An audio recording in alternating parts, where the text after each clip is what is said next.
क्या करना है, जो आपके पास पैकेट आया है उसको फाड़ना है। लेकिन पैकेट को फाड़ने से पहले मैं आप लोगों से रिक्वेस्ट करूंगा कि सबसे पहले ना अच्छे पानी से, साफ पानी से अच्छी तरह से साबुन लगा के रगड़ रगड़ के हाथ धोने हैं। अब उस पैकेट को फाड़ना है। उस पैकेट को फाड़ने के बाद आपको सबसे पहले ये एक्सट्रैक्शन ट्यूब निकालनी है। क्या निकालना है?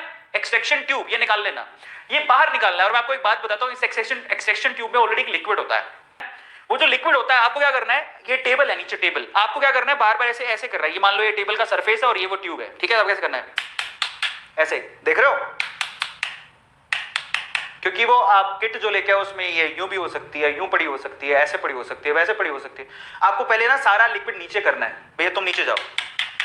जब सारा लिक्विड नीचे चला जाए, टैप जेंटली आराम से ऐसे ऐसे करो। सारा लिक्विड जब नीचे चला जाएगा, उसके बाद आपको दूसरा काम करना है। फिर आपको क्या करना है, इससे क्या होगा, जब आप टैप करोगे तो आपका जो लिक्विड है बेसिकली जो ट्यूब के अंदर, वो सारा नीचे बैठ जाएगा।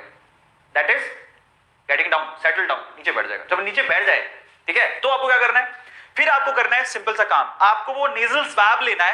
तो नेजल स्वैब में कॉटन वाला पार्ट नीचे होना चाहिए और ये वाला पार्ट ऊपर। फिर आपको इस तरह से फाड़ना है जिससे वो बाहर निकलेगी और यहीं से आपको निकालना है उसको बाहर, ऐसे, ताकि ये जो रुई है उसको हाथ नहीं लगे। तो इसी को हाथ लग गया तो तुम तो गए और पैसे लगेंगे। अब निकालने के बाद आपको क्या करना है, ध्यान से पकड़ना है। सबसे नीचे से पकड़ लिया। नीचे पकड़ने के बाद आपको ऐसे करना है, पहले वाले छेद में डाल के 4 बार इसको घुमाओगे, नाक के अंदर घुमा लिया। फिर दूसरे वाले छेद में डालो, दूसरे वाले नाक के छेद में, जिसको क्या बोलते हैं, इसको नोज ट्रिल्स, ठीक है, नोज ट्रिल्स कहा जाता है। दूसरे वाले नाक के छेद में डालो, तो 4 बार घुमाओ, घुमा लिया अच्छे से। अब हमें कैसे पता है कितनी गहराई तक डालना है? नाक में जहां पर ऑब्स्टेकल आ जाए वहीं रोकना है और फिर 4 बार इसे घुमाना है। घुमा लिया, ध्यान से देखना, 4 बार इधर 4 बार इधर, घुमा लिया, वेरी गुड। जब आपने घुमा लिया तो एक्चुअली में वही आपका सैंपल है। अब जो आपके पास ये एक्सट्रैक्शन ट्यूब थी, इसी एक्सट्रैक्शन ट्यूब के अंदर आपका ये जो नोज वाला आपने डाला है, जो उसको डुबाना है। डुबा दो, डुबा दिया, ऐसे करके। डुबाने के बाद आपको क्या करना है, इसको अच्छे से जो सैंपल है उसको लिक्विड के अंदर मिलाना है। कोरोना सैंपल इसके अंदर है और ये वो ट्यूब है। अब मैं क्या करूंगा, इसको इसके अंदर डालूंगा। डालने के बाद मैं इसको 3 से 4 बार घुमाऊंगा अच्छे से। देख पा रहे हो आप मुझे, 3 से 4 बार इसको मैं अच्छे से घुमाऊंगा ऐसे, ताकि मेरा सारा का सारा सैंपल उस लिक्विड में चला जाए। ये जो ट्यूब है ना, उसको यहां से दबा दो, दबाओ। दबाने के बाद अब एक बार फिर से अच्छे से घुमा लो, जिससे सारा का सारा सैंपल लिक्विड में आ जाए। जब सैंपल लिक्विड में आ जाएगा तब आपको क्या करना है, देखो अब आगे वाला केस देखो, आगे क्या करना है। जब सारा सैंपल लिक्विड में आ जाए, ये देखो आपको यहां से दबाना है, देख रहे हो, ये इसने दबाया हुआ है, और फिर इसको 4 बार और घुमाना है ऐसे करके, ताकि सारा सैंपल क्या आ जाए, लिक्विड में आ जाए।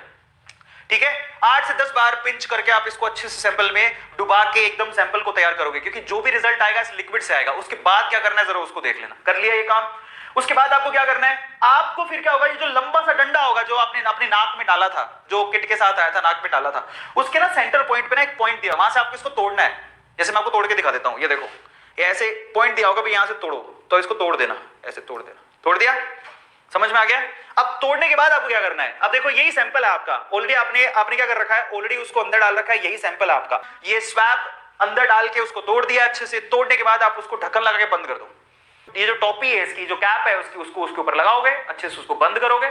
अब यहां से ना ये लिक्विड आपको बाहर निकालना, कहां डालना है आपको बताऊंगा, बट तोड़ने के बाद इसी को कैप बना के इसके ऊपर लगा दिया, इसको बंद कर दिया। बंद कर दिया, वही ट्यूब का लिक्विड जिसमें आपने सैंपल डाला था, जैसे घुमा घुमा के डाला था ना, वही ट्यूब का सैंपल आपको 3-4 बूंदे अपनी ये जो किट, उसी में आपको क्या करना है, 2-3 ड्रॉप इसके अंदर डालनी है। अब यहां से आपको रिजल्ट मालूम पड़े, 2-3 ड्रॉप इसके अंदर डाल दो, ये ड्रॉप आगे की तरफ बढ़ेंगी और आपको रिजल्ट बताएंगी। लेकिन समझो कैसे बताएंगी। ड्रॉप डाल दिया, 2-3 ड्रॉप आप डालो, प्रेस करो ट्यूब को, 2-3 ड्रॉप आप डाल लो। अब क्या करोगे, अब जब आपने ड्रॉप डाल दी तो तुरंत आप अपनी ऐप खोलो, कौन सी, माई लैब ऐप, और वहां पर है ना ऊपर ही ऊपर आपको काउंट डाउन दिया होगा, उसको चालू कर दो। जो आपने ड्रॉप डाली है उसको 15 मिनट के लिए रखना है, क्योंकि रिजल्ट 15 मिनट बाद ही आएगा। अब आप यूज करो ऐप को काउंटडाउन के लिए, 15 मिनट के लिए आपको वेट करना है। लेकिन अगर आपने गलती से भी 15 मिनट आप कहीं चले गए, बोले क्या ही फर्क पड़ता है, मैं तो नेगेटिव ही हूं, है ना, और चले गए नाचने के लिए और 20 मिनट बाद आए, तो 20 मिनट बाद अगर आप आते हो तो आपको दूसरा खर्चा करना पड़ेगा, दूसरी टेस्ट किट लेके आनी पड़ेगी। इससे काम नहीं चलेगा, गया ये। अब आपको क्या करना है, ठीक 15 मिनट के बाद, ठीक 15 मिनट के बाद, what you have to do, ठीक 15 मिनट के बाद आपको उसकी फोटो लेनी है। जो भी आपकी टेस्टिंग किट थी, ये टेस्टिंग किट थी ना, इसकी फोटो लेनी है, ठीक है। इसकी फोटो को आपको आपके ऐप पे अपलोड करना है, ध्यान से समझना। इसी की फोटो लेके आपको आपके ऐप पे अपलोड करना है। कौन सी ऐप, माई लैब ऐप, क्योंकि आप पे अकाउंट चल रहा है, इसी में आप अपलोड कर दो। क्योंकि ये आपको क्या देगा, ये आपको आपका रिजल्ट देगा कि भैया आप पॉजिटिव हो कि नेगेटिव हो, यही आपको बताएगा, ठीक है। सर्टिफिकेट यही देने वाला है, लेकिन चीज आपको ही मालूम पड़ जाएगी। कैसे रिजल्ट कैसे आएगा जरा समझो। देखो आपका रिजल्ट नेगेटिव होगा, वो कैसे पता लगेगा जरा ध्यान से समझो। ये जो टेस्टिंग किट थी ना जिसमें हमने ड्रॉप डाली थी, यही आपको रिजल्ट तो ये बता देगा, लेकिन उसका सर्टिफिकेट कौन देगा? माई लैब ऐप, उसका सर्टिफिकेट माई लैब ऐप देगी, लेकिन पता आपको लग जाएगा। कैसे पता लगेगा जरा समझो। जैसे ही आपने यहां पर 2 ड्रॉप डाली और वो लिक्विड ऊपर गया, 15 मिनट बाद क्या होगा? अगर मान लो 15 मिनट बाद रेड लाइन आती है सी पर, 2 निशान है वहां पर, एक सी और एक टी। अगर 15 मिनट बाद रेड लाइन आती है सी पर, सी का मतलब तुम बच गए, अभी तक पूरे बचे नहीं हो, ध्यान से सुन लो। वहां पर 2 केस होंगे। अब आप कहोगे सर ये क्या कर दिया, 2 केस, ओ माय गॉड। हाँ यहाँ 2 केस होंगे। कैसे? तो मुझे कोई सिम्टम नहीं है, लेकिन गवर्नमेंट चाहती है कि सबके टेस्ट हो, तो मैंने भी करवा लिया। अगर आप उन लोगों में आते हो तो आपका नाम क्या है? आप सिर्फ एक डेटा हो, आपका नाम अमर अकबर एंथनी नहीं है। अगर आप उन लोगों में आते हो तो आपका नाम क्या है? एसिम्प्टोमेटिक। समझ रहे हो? मैं अभी स्वस्थ हूं ऊपर वाले की दुआ से, तो मैं क्या हूं गवर्नमेंट के लिए? मैं गवर्नमेंट के लिए एसिम्प्टोमेटिक हूं। मैं कोई A2 या अरविंद अरोड़ा नहीं हूं, मैं एसिम्प्टोमेटिक हूं। और अगर एसिम्प्टोमेटिक को रेड कलर का निशान मिलता है, अगर एसिम्प्टोमेटिक को रेड कलर का निशान मिलता है, उसको 2 किलो नहीं 4 किलो मिठाई बांट देनी चाहिए, क्योंकि उसको कोई टेंशन नहीं है, वो कोरोना मुक्त है। लेकिन जिनको जुकाम थी, फीवर था, बुखार था, मतलब फीवर बुखार एक ही बात होती है ना, कफ था, ठीक है, तो अगर ऐसे सिम्टम थे, फिर जाके उन्होंने कोरोना का ये टेस्ट किया घर पे, किट मंगवा के पता लगा कि वो तो नेगेटिव में आ रही है। कैसे आ रही है? नेगेटिव। पर मैं सिम्टोमेटिक तो था, ऐसे सिम्टम दिखाई दे रहे थे, तो मैं सरकार के लिए क्या हूं? सिम्टोमेटिक, क्योंकि मुझे बुखार थी, लेकिन वो कोरोना की वजह से है कि नहीं है वो तो मुझे नहीं पता। इसके लिए मैंने घर पे चेकिंग करवा ली, घर पे चेकिंग की तो वो रेड पर आ रहा है, बट मैं सिम्टोमेटिक तो था ना। तो सरकार के लिए 2 ही आंकड़ों में आता हूं, या तो एसिम्प्टोमेटिक या सिम्टोमेटिक। मुझे बुखार है, जुकाम है, बलगम है, समझ में आ रहा है, तो मैं सिम्टोमेटिक हूं, और मैं स्वस्थ हूं, मुझे कोई प्रॉब्लम नहीं है, तो मैं एसिम्प्टोमेटिक हूं। और अगर एसिम्प्टोमेटिक की रेड लाइन आती है तो नो वरीज, कोई टेंशन नहीं है। लेकिन सिम्प्टोमेटिक की अगर रेड लाइन आती है तो भैया यहां पर एक कैश है। क्या है? आपको RT-PCR करवाना पड़ेगा जाके कंफर्मेशन के लिए, आप उसको लाइटली नहीं ले सकते। नेगेटिव रिजल्ट के लिए समझ में आया। अब पॉजिटिव की बात कर लेते हैं। हमें कैसे पता लगे कोरोना है? भैया सीधी बात है, अब देखो यहां पे भी फायदा हो रहा है। अगर यही टेस्ट किट आपने घर पे मंगवाई और अपना टेस्ट किया और पता लगा कि आपके सी में भी रेड आ रहा है और टी में भी रेड आ रहा है, CT दोनों में रेड आ रहा है, जरा समझो।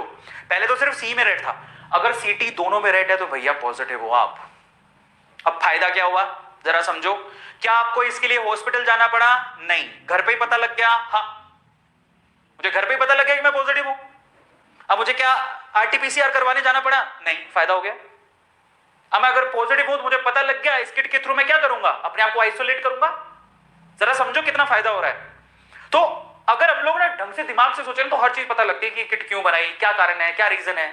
तो समझो यहां पर सिर्फ उन लोगों को परेशानी है जिनको जो सारे सिम्टोमेटिक है लेकिन वो नेगेटिव में आ रहे हैं, उनको परेशानी, उनको ये RT-PCR करवाना पड़ेगा जाके। लेकिन जो पॉजिटिव है उनको पता लग गया। अब जब उनको पता लग गया तो क्या करना है? घर पे भैया अपने आप को आइसोलेट करो, डॉक्टर से बात करो, जो भी मेडिकेशन है वो लो डॉक्टर के हिसाब से। फिर फाइनली क्या है? और अगर आप एसिम्प्टोमेटिक हो, सिम्प्टोमेटिक हो, ये माई लैब ऐप से अपना पूरा का पूरा रिजल्ट डाउनलोड कर लो। सिंपल सा तरीका है, डाउनलोड करो,